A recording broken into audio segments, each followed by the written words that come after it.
Bienvenue dans Papa GPA, le podcast qui raconte un parcours de gestation pour autrui queer et dans une démarche éthique.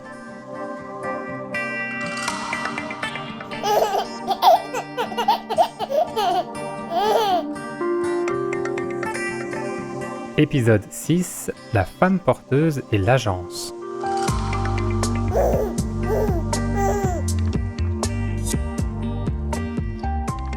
On est donc en septembre 2021 et on commence à comprendre les bases de la GPA comme toi maintenant je pense.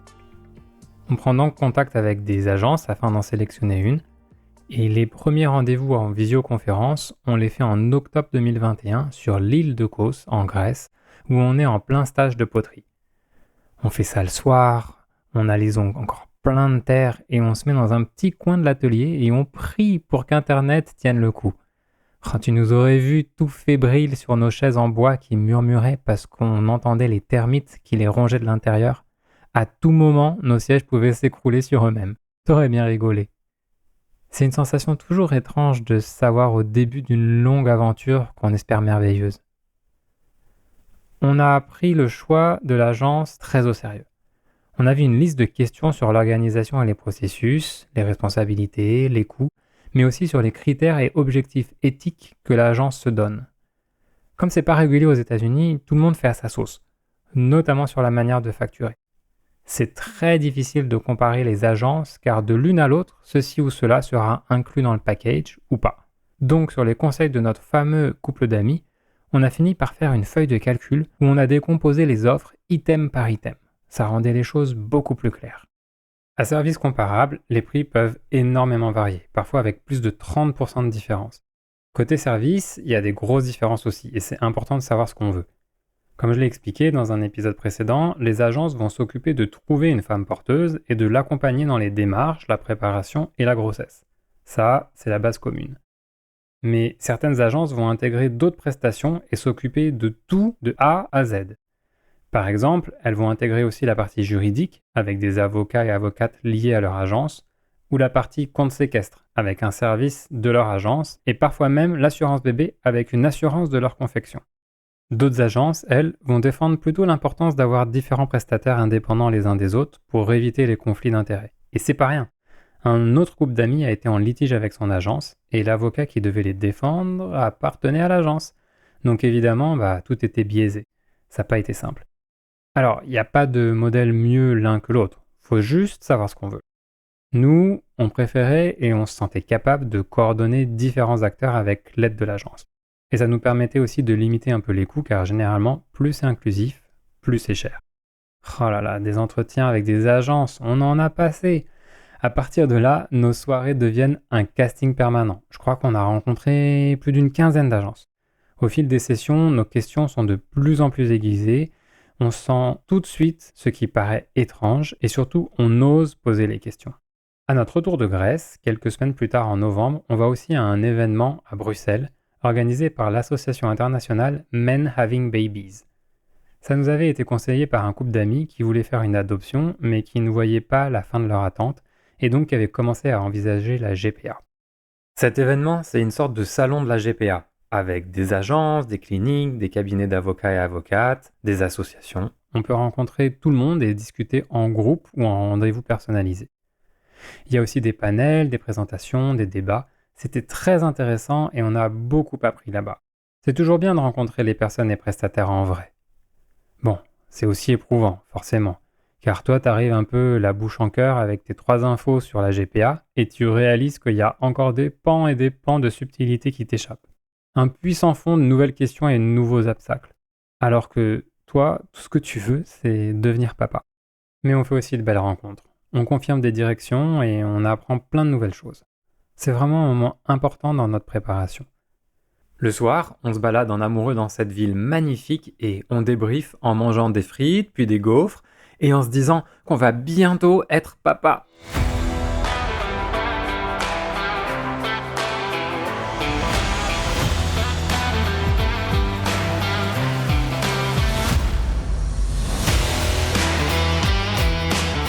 Au final, c'est le bouche à oreille en fait qui nous permet de trouver l'agence avec laquelle on a signé. À la fin de chaque visio avec les agences, on leur demande toujours de nous mettre en contact avec des clients francophones pour pouvoir discuter avec eux de leur expérience.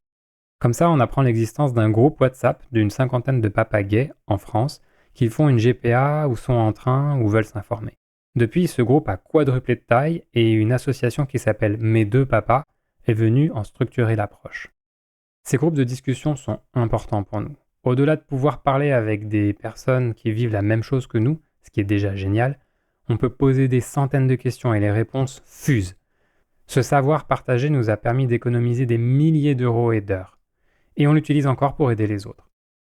Aujourd'hui, comme c'est toujours illégal en France, les seules ressources claires, fiables et accessibles sont celles mises à disposition par les associations comme Clara, dont j'ai déjà parlé et qui fait un immense travail sur la GPA, et aussi les assos de familles queer qui ont généralement un sous-groupe GPA, comme la PGL et la DFH en France, Famille Arc-en-Ciel en Suisse et en Italie, Galei en Espagne, Flag en Grande-Bretagne.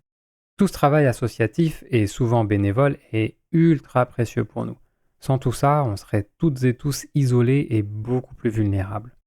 Ainsi donc, comme je te disais, on découvre ce groupe WhatsApp. Et l'un des fondateurs nous parle d'une agence qui lui semble correspondre à ce qu'on recherche. On fait un appel visio avec la présidente fondatrice de cette agence et on a un méga coup de cœur pour elle et pour la manière dont elle parle de son métier, à commencer par les sujets éthiques. Elle a une vision très claire. Plusieurs fois, elle dit même un truc du genre « C'est vrai que faire comme ça, c'est plus compliqué pour nous et plus cher pour vous, mais ça nous semble plus juste pour les femmes porteuses, donc on n'hésite pas. » Waouh! Dans son équipe, il y a plusieurs femmes qui ont été femmes porteuses et qui s'occupent maintenant d'accompagner les nouvelles dans leur parcours. Ça nous a semblé important aussi. C'est encore elle qui nous a parlé avec le plus de clarté de l'ensemble des conditions qui doivent être réunies pour que la GPA se fasse de manière éthique. Aux États-Unis, nous explique-t-elle, c'est notamment défini par la Society for Ethics in Egg Donation and Surrogacy.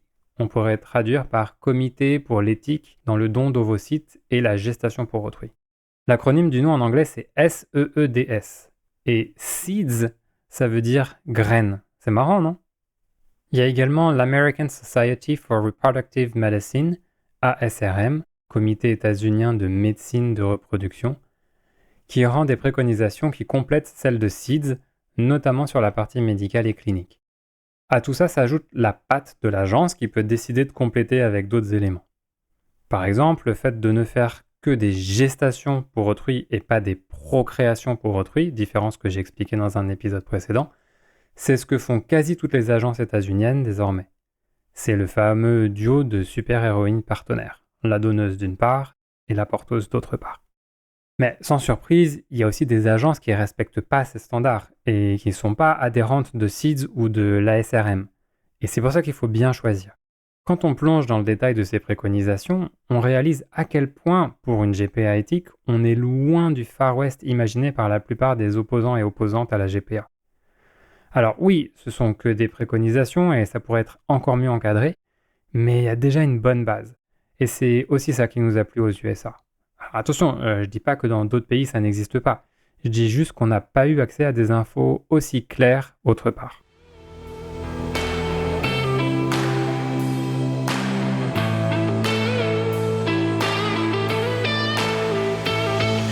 Alors je te propose de regarder un peu plus en profondeur certaines de ces préconisations, pour te donner une idée. On va se concentrer sur les conditions qui concernent la femme porteuse, parce que je crois que c'est surtout autour d'elle que se concentrent les risques et les débats. Déjà, il faut qu'elle ait au moins 21 ans. Ça paraît jeune, et d'ailleurs je crois que la plupart des candidates ont plutôt entre 26 et 32 ans. Mais ce qu'on veut éviter là, c'est d'avoir des personnes mineures, évidemment, mais aussi des personnes certes majeures, mais potentiellement trop jeunes ou immatures pour prendre des décisions aussi importantes. Il faut qu'elles soient de nationalité états-unienne ou résidente permanente. Puis, il y a une évaluation de la stabilité financière. Sont automatiquement exclues les femmes qui dépendent des aides de l'État ou qui sont sous le seuil de pauvreté fédérale. Là, on veut éviter les personnes qui pourraient être forcées par leur situation de se tourner vers la GPA au lieu de choisir librement sans contrainte financière. D'ailleurs, dans une étude quantitative publiée au printemps 2024 sur Reproductive Biomedicine Online, l'auteur, le professeur Martínez López de l'Université de Murcia en Espagne, synthétise ainsi les résultats qu'il a obtenus auprès de 231 femmes porteuses aux USA. Je cite : « Les personnes qui deviennent femmes porteuses aux États-Unis n'ont pas un statut socio-économique faible, ont un niveau d'éducation de moyen à élevé, ont un travail, gagnent plus que le revenu moyen de leur État, ont une assurance maladie et affirment que leur motivation première est altruiste. Fin de citation. Ça brise quelques idées reçues, non? Donc avoir déjà ses enfants. Et vivre avec, car on veut éviter les femmes qui ont dû abandonner leur enfant, peu importe la raison, ou qui en ont perdu la garde, ou encore dont l'enfant est décédé. C'est strict, certes, mais je comprends pourquoi. On veut éviter un transfert psychologique et émotionnel, je pense. À cela, notre agence rajoute aussi qu'il faut qu'elle considère sa famille comme étant au complet à date, donc ne plus vouloir d'autres enfants. On reviendra plus tard sur ce critère car il s'est avéré ultra important pour nous. Mais tu vois, c'est marrant parce que moi, ces critères, je les trouve super. Ils m'ont beaucoup rassuré. Et quand j'ai dit ça à ta tante, elle m'a répondu direct: Ah ouais, donc on peut pas être femme porteuse si on n'est pas déjà maman. Décidément, on nous contrôle toujours quand même un peu. J'avoue, ça m'a fait réfléchir. Je continue à penser que ces critères sont nécessaires, mais comme quoi, y a vraiment rien de simple dans une GPA. Ensuite, il faut que la candidate ait un réseau de soutien autour d'elle, comme son partenaire, ses amis, sa famille, etc. Là, on veut s'assurer que ce n'est pas fait dans le secret, et qu'elle sera accompagnée et soutenue pendant toutes les étapes. En plus d'une session d'explication approfondie sur tout ce qu'implique une GPA, la future femme porteuse doit aussi passer une batterie de tests psychologiques, de personnalité et d'intelligence pour s'assurer qu'elle est en mesure de prendre une décision informée en comprenant son engagement. C'est surtout l'ASRM qui décrit tous les sujets que contiennent le test. C'est vertigineux. Maladie mentale, dépression, addiction, trauma d'enfance, rapport à la parentalité, état du couple, activité personnelle, vie sexuelle, capacité à gérer ses émotions, capacité à comprendre et suivre des directives, notamment médicales, capacité à gérer des conflits, à anticiper et comprendre les impacts d'un choix de vie, à comprendre que son corps lui appartient et qu'elle peut faire ses propres choix, etc., etc. Ces tests systématiques doivent être faits par des personnes spécialisées en PMA. Et c'est pas si facile qu'on ne le pense. La directrice de notre agence m'a dit récemment que dans sa structure, sur 100 femmes qui vont les contacter pour devenir femme porteuse, en moyenne, une seule deviendra femme porteuse. 1%. Il y a aussi un test pour les parents d'intention, pour vérifier qu'elles et eux comprennent aussi les enjeux, savent gérer des situations complexes, même émotionnellement, sont stables dans leur couple, si couple il y a, comprennent les bases de ce que requiert l'arrivée d'un enfant dans un foyer, etc. C'est pas du tout aussi poussé que pour l'adoption, il n'y a pas de visite à la maison et ce n'est qu'une session. Mais je trouve ça bien que ce soit pas juste la femme porteuse qui soit examinée. Donc tu vois, quand on le fait dans un cadre éthique et en suivant les recommandations des comités spécialisés sur le sujet, c'est quand même assez costaud comme processus de sélection. Et il n'y a pas de scénario où une ado de 17 ans fait ça pour payer ses études et éviter de dormir sous les ponts. Même si ce serait plus vendeur comme série Netflix. Je dis pas que toutes les agences font ça parfaitement bien, évidemment. Ça, c'est aux parents d'intention de le vérifier, de poser des questions et de suivre de près pendant tout le parcours. Je dis pas non plus qu'il n'existe pas de GPA faite dans des conditions sordides qui relèvent de la traite humaine, où que ce soit, et qui doivent être absolument condamnées comme l'Union européenne prévoit désormais de le faire. Je dis juste qu'une GPA éthique me semble possible, que des personnes ont déjà commencé à beaucoup avancer sur le sujet, et que nous, tes deux papas, c'est le chemin que nous avons voulu prendre. Après, bon, je t'explique là dans le détail ce qui me fait dire qu'on a fait une GPA éthique pour que tu viennes au monde. Mais ça pose toujours problème de s'auto-déterminer comme éthique. C'est plutôt à des tiers d'analyser, de définir. C'est aussi tout l'intérêt d'avoir des critères précis, factuels, qui permettent de créer des standards comme on vient de le voir. Et ça nécessite un débat national avec des concernés et des vrais experts sur les sujets, avec des études approfondies. On en revient à la question de la recherche. Je sais que les débats sur la GPA dépassent souvent la question des critères de sélection de la femme porteuse. Ce sont plutôt des oppositions philosophiques, voire métaphysiques, ou plutôt infraphysiques, car je trouve qu'on peut résumer le débat, sans le réduire, à cette question. À qui appartient le corps des femmes ? Ça, c'est quand même une des plus grandes questions de nos sociétés patriarcales. Et on la trouve dans d'autres sujets, avec des nuances ou des spécificités, comme par exemple pour les travailleuses du sexe. Est-ce qu'une personne peut choisir de vendre des services sexuels à des clients en utilisant son propre corps ? Celles et ceux qui veulent abolir totalement le travail du sexe argumentent souvent que ce n'est pas un travail, mais c'est une emprise des hommes sur les femmes, qui prend ses sources dans un système patriarcal profondément ancré dans nos mœurs. C'est pour ça que plus de 90% des clients sont des hommes. Bon, sur la GPA, cette critique ne fonctionnerait pas, car les bénéficiaires ne sont pas du tout que des hommes. Un très grand nombre de femmes hétéros ou lesbiennes, en couple ou seules, font appel à la GPA pour des raisons médicales. Si j'ai bien compris, ça représente même la grande majorité des parcours aux USA. D'ailleurs, la fondatrice de l'asso Clara, en France, me disait que les couples gays sont une toute petite portion de ses adhérents et adhérentes. Bien entendu, pour la prostitution, tout comme la gestation pour autrui, il y a aussi des femmes qui tombent dans des mafias de traite humaine et dont on abuse du corps, qui sont victimes. Se battre pour que les femmes soient en sécurité d'une part, et seules décisionnaires de leur corps d'autre part, ce n'est pas les oublier. Au contraire, je crois.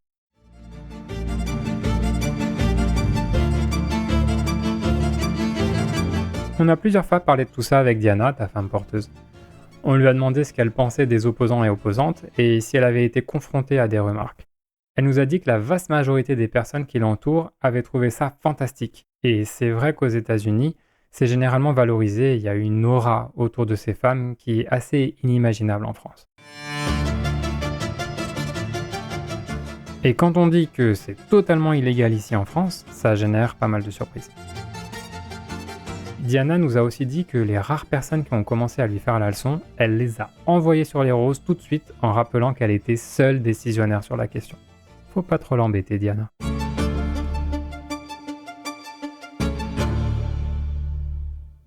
Ainsi donc, en janvier 2022, on signe avec l'agence qui va nous accompagner jusqu'à la fin de cette aventure. On peut considérer cette date comme le début officiel de cette GPA. Avant, donc toute l'année 2021, c'était une sorte d'introduction et de préparation. La première chose que l'agence nous demande, c'est d'écrire une lettre à l'attention de la future femme porteuse qu'on ne connaît pas encore. Cette lettre permet aux femmes porteuses que l'agence représente de voir si elles se projettent avec nous ou pas. Je peux te dire qu'on a soigné l'exercice. Et c'était super de le faire car ça nous a aussi permis de nous positionner, de parler de notre projet de parentalité de manière claire. On a fait une page de présentation pour chacun de nous, une page sur nous en tant que couple, une page sur notre vision de l'éducation et une page sur la future femme porteuse et comment on imaginait notre relation avec elle pendant la grossesse et dans le futur. Je n'ai jamais été aussi content de ma vie de composer une présentation. Évidemment, t'as gardé une copie, tu verras. Une fois cette lettre remise à l'agence, il y a une attente de plusieurs mois. À ce moment-là, on est à la fin de la crise Covid et les agences tournent encore au ralenti. Certaines annoncent des délais de plus de 18 mois. Mais pour nous, c'est pas tellement un problème, car en parallèle, on s'occupe de la partie clinique de fertilité, donneuse et embryon, ce que je te raconterai dans l'épisode suivant. Au bout de 6 mois, donc assez rapidement, l'agence nous présente un dossier d'une femme qui nous a choisi. Elle a l'air super, elle a déjà fait une GPA dans le passé et elle en est certaine, ne le fera plus qu'une dernière fois. Mais bon, nous, on cherchait plutôt quelqu'un qui était ouverte à l'idée, sans engagement, de potentiellement avoir un premier parcours avec nous, puis plus tard, peut-être, un second, si elle en a envie, et nous aussi, pour que tu aies un frère ou une sœur. Là, cette possibilité était fermée. Et aussi, elle vivait en Californie, où les coûts sont quand même plus importants. Donc on a décliné. Quelques mois plus tard, 9 mois après la signature, l'agence nous propose un autre profil, celui de Diana, qui avait beaucoup aimé notre dossier et nous avait sélectionné aussi. Le dossier qu'on reçoit nous à son sujet est très léger. Il y a quelques infos basiques sur elle, comme son âge, la composition de sa famille, ses études, son métier, son lieu de vie, son style de vie ou celui de son mari, et quelques infos sur ses grossesses et accouchements passés, et une photo d'elle. Et en lisant tout ça, on a un bon sentiment. Alors on dit à l'agence qu'on accepte volontiers un rendez-vous avec elle. L'agence organise la réunion en visioconférence. On est mi-septembre 2022.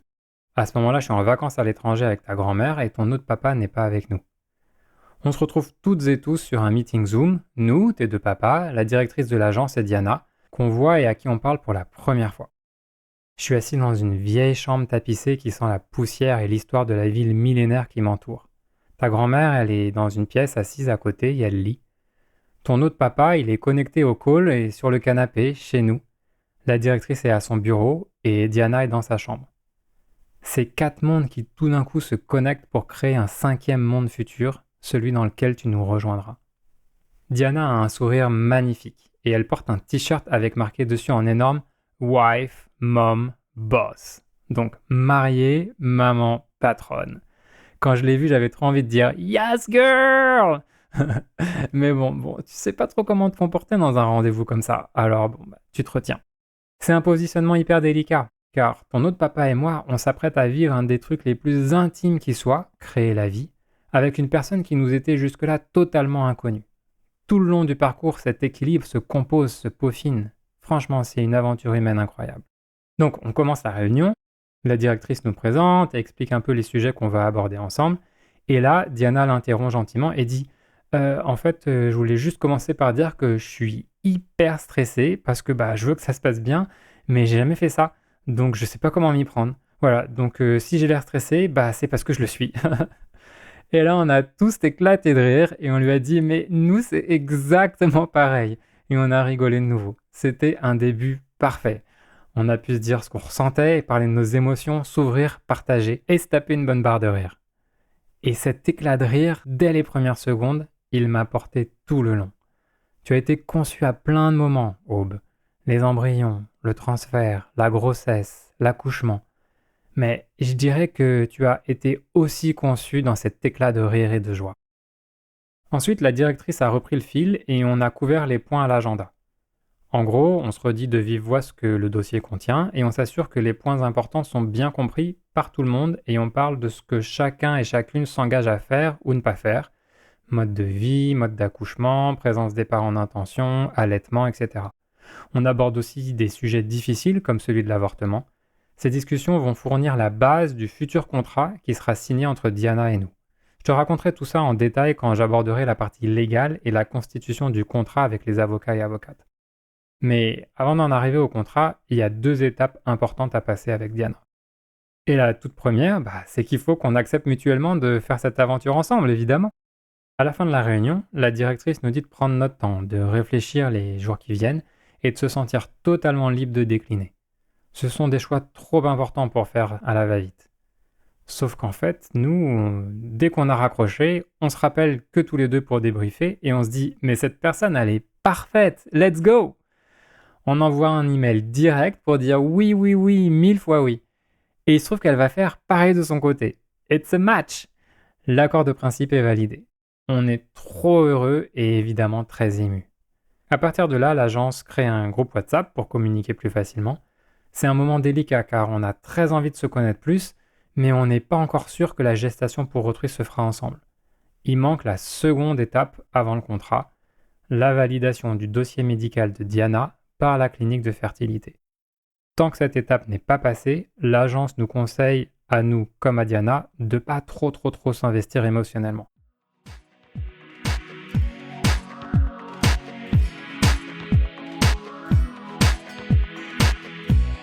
Maintenant, pour que tu comprennes la suite, il faut que je te parle un peu de la clinique de fertilité et de son rôle.